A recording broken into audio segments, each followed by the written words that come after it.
Good morning. आज हम chapter 12 Rajendra बाबू पढ़ेंगे। इस पाठ की रचयिता प्रसिद्ध कवित्री एवं लेखिका श्रीमती महादेवी वर्मा है। इस पाठ में श्रीमती महादेवी वर्मा ने भारत के प्रथम राष्ट्रपति डॉक्टर राजेंद्र प्रसाद तथा उनकी पत्नी के व्यक्तित्व का बहुत ही सुंदर एवं स्वाभाविक रूप का चित्रण किया है। आइए इस पाठ में हम पढ़ते हैं। राजेंद्र बाबू को मैंने पहले पहल सर्वथा गद्यात्मक वातावरण में ही देखा था। लेखिका जब पहली बार राजेंद्र बाबू से मिली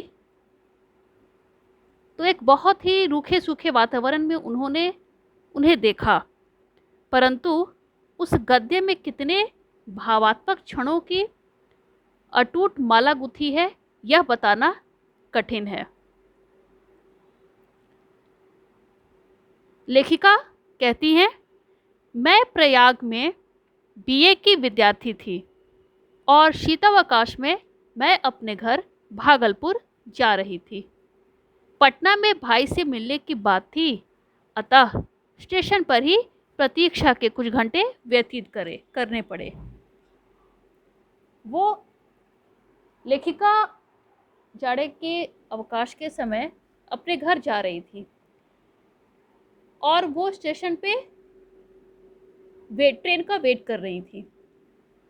उसी दौरान उन्होंने देखा कि स्टेशन के एक ओर 3 पैर वाली बेंच पर देहातियों की वेशभूषा में परंतु कुछ नागरिक जनों से घिरे जो सज्जन विराजमान थे, उनकी ओर मेरी विहंगम दृष्टि जाकर लौट आई।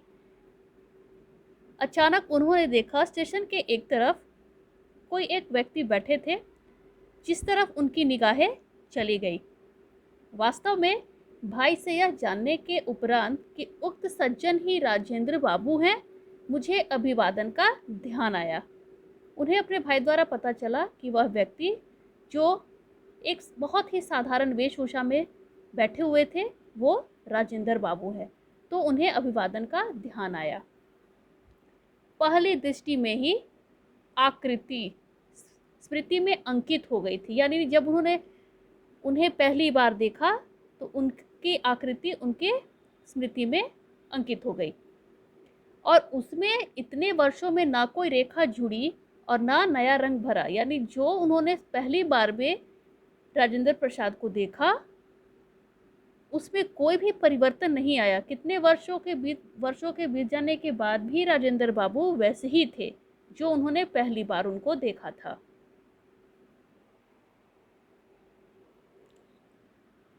जैसे सत्य में कुछ घटाना या जोड़ना संभव नहीं होता, वैसे ही सच्चे व्यक्तित्व में भी कुछ जोड़ना और घटाना संभव नहीं है।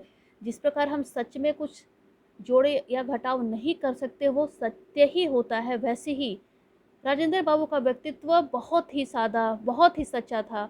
उसमें कुछ भी जोड़ और घटाव नहीं कर सकते थे।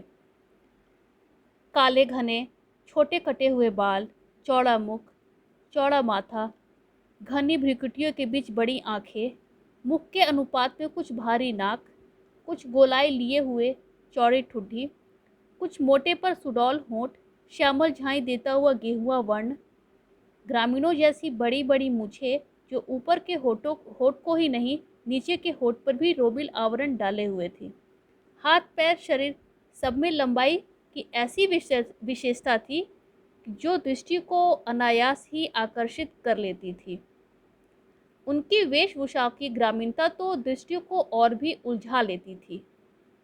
बहुत ही राजेंद्र प्रसाद का जीवन बहुत सादा तथा उच्च विचार का उदाहरण है। उनकी वेशभूषा की ग्रामीणता तो दृष्टि को और भी उलझा लेती थी।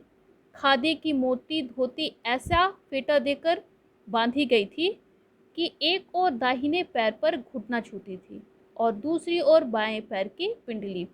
मोटे खुरदरे काले बंद गले के कोट में ऊपर का भाग बटन टूट जाने के कारण खुला था और घुटने के नीचे का बटनों से बंद था। सर्दी के दिनों के कारण पैरों में मोजे जूते तो थे, परंतु कोट और धोती के समान उनमें भी विचित्र स्वच्छंदतावाद था, यानी मनमाने ढंग से पहने हुए थे। बहुत ही अच्छा चित्रण लेखिका ने किया है पाठ में। एक मोजा जूते पर उतर आया था और दूसरा टखने पर घेरा बना रहा था। मिट्टी की परत से न जूतों के रंग का पता चलता था न रूप का। गांधी टोपी की स्थिति तो और भी विचित्र थी। उसकी आगे की नोक बाईं भौं पर खिसक आई थी और टोपी की कोर माथे पर पट्टी की तरह लिपटी हुई थी। देखकर लगता था मानो वे किसी हड़बड़ी के चलते चलते कपड़े पहनते आए हैं। अतः जो जहाँ जिस स्थिति में अटक गया था वह उसी स्थिति में अटका रह गया, यानी देखकर लगता था कि वो बहुत ही हड़बड़ी में कपड़े पहनकर आए हैं। उनकी मुखाकृति देखकर अनुभव होता था मानो इन्हें पहले कहीं देखा है। अनेक व्यक्तियों ने उन्हें प्रथम बार देखकर भी ऐसा ही अनुभव किया होगा, परंतु सोचने के उपरांत भी उस प्रकार की अनुभूति का कारण समझ में न आ सका। लेखिका ने जब पहली बार उन्हें देखा तो उन्हें ऐसा लगा कि इन्होंने कभी देखा है, लेकिन उन्हें ऐसा क्यों लगा ये वे समझ नहीं पाई। राजेंद्र बाबू की मुखाकृति ही नहीं, उनके शरीर के संपूर्ण गठन में एक सामान्य भारतीय जन की आकृति और गठन की छाया थी। अतः उन्हें देखने वाले को कोई न कोई आकृति या व्यक्ति स्मरण हो आता था और वह अनुभव करने लगता था कि इस प्रकार के व्यक्ति को पहले भी कहीं देखा है। यानी वो एक बहुत ही साधारण सामान्य भारतीय की जन आकृति के जैसे थे, इसलिए उन्हें देखकर हर देखने वाले को ऐसा लगता था कि उन्हें कहीं न कहीं देखा है। आकृति तथा वेशभूषा के समान ही वे अपने स्वभाव और रहन सहन में सामान्य भारतीय या भारतीय कृषक का ही प्रतिनिधित्व करते थे।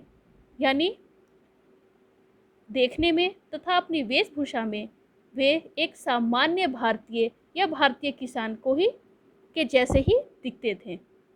प्रतिभा और बुद्धि की विशिष्टता के साथ साथ उन्हें गंभीर संवेदना भी प्राप्त हुई थी। वही उनकी सामान्यता को गरिमा प्रदान करती थी। प्रतिभा और बुद्धि तो उनमें थी ही, साथ ही वे बहुत संवेदनशील थे और यही इनकी सामान्यता को गरिमा प्रदान करती थी। भाई जवाहरलाल जी की अस्त व्यस्तता भी व्यवस्था से निर्मित होती थी, किंतु राजेंद्र बाबू की सारी व्यवस्था ही अस्त व्यवस्था का पर्याय थी। दूसरे यदि जवाहरलाल जी को अस्त व्यवस्था देख ले तो उन्हें बुरा नहीं लगता था, परंतु अपनी अस्त व्यस्तता के प्रकट होने पर राजेंद्र बाबू भूल करने वाले बालक के समान संकुचित हो जाते थे। एक दिन यदि दोनों पैरों में भिन्न रंग के मोजे पहने किसी ने देख लिया तो उनका मन संकुचित हो उठना अनिवार्य था, परंतु दूसरे दिन जब वे स्वयं सावधानी से रंग का मिलान करके पहनते तो पहले से भी अधिक अनमिल रंगों के पहन लेते थे। यानी बहुत ही सादे किस्म के इंसान थे। उनकी वेशभूषा के अस्त व्यस्तता के साथ उनके निजी सचिव और सहचर भाई चक्रधर जी का स्मरण अनायास ही हो आता है। जब मोजों में से पांचों उंगलियां बाहर निकलने लगती, जब जूते के तले पैर के तलवों से गवाक्ष बनने लगते, जब धोती, कुर्ते, कोट आदि का खद्दर अपने मूल ताने बाने में बदलने लगता, तब चक्रधर इस पुरातन सज्जा को अपने लिए सहेज लेते। उन्होंने वर्षों तक इसी प्रकार राजेंद्र बाबू के पुराने परिधान से अपने आप को प्रसादितर कृतार्थता का अनुभव किया था। यानी राजेंद्र बाबू के निजी सचिव चक्रधर जी उनके पुराने वस्त्रों को अपने लिए सहेज कर रख लेते थे तथा वे बहुत ही उसे धारण करके बहुत ही कृतार्थता का अनुभव करते थे। वो बहुत ही खुश होते थे। मैंने ऐसे गुरु शिष्य या स्वामी सेवक फिर अब तक नहीं देखे। हम अगले वीडियो पे पाठ को पूरा करेंगे। धन्यवाद।